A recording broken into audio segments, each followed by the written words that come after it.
అమ్మాయికి ఏదైనా సంబంధం చూసి వెంటనే మూడెట్టండి. ఈడొచ్చిన పిల్ల ఇంగ్లీష్ చదువులు రోజులేమో బాగాలేవు, ఆనికేమనుకుంటే ఏం లాభం? అదేనమ్మా, నేను ఎంత చెప్పినా ఆడేనందే. ఇలాగపోతే వినిపించాలి మరి. ముందు చదువుకునే చోట అమ్మాయికి నచ్చిన అబ్బాయి ఎవరన్నా ఉండాడేమో అడగండి, ఉంటే అక్కడే మూడెట్టండి.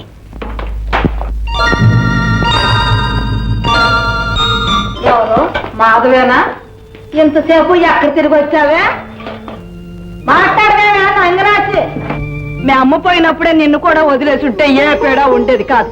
దానికే అది హైగానే పోయింది, నిన్ను మానెత్తిన పడేది. నాయనమ్మా, మా అమ్మని ఏమైనా అన్నా అంటే గొంతు పిసికేస్తాను.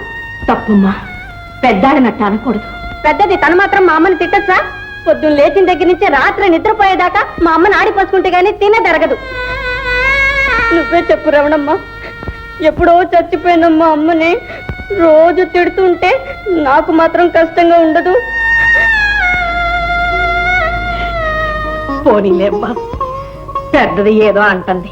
నువ్వు ఇలా కూర్చొని నాయనమ్మ తల్లో పేలు చూడు. పేలు చూడడం కాదు, ఇలాగే అంటుంటే ఎప్పుడో ఆ తల్లో కొరువు పెడతాను. మీరు ఊరుకోండి శాంతమ్మ గారు, పసిపిల్ల కదా తెలవంతాను. నా మాటిని మీ అబ్బాయి గారితో చెప్పి తొందరగా 3 ముళ్ళు వేయించండి. నేను వస్తానమ్మా.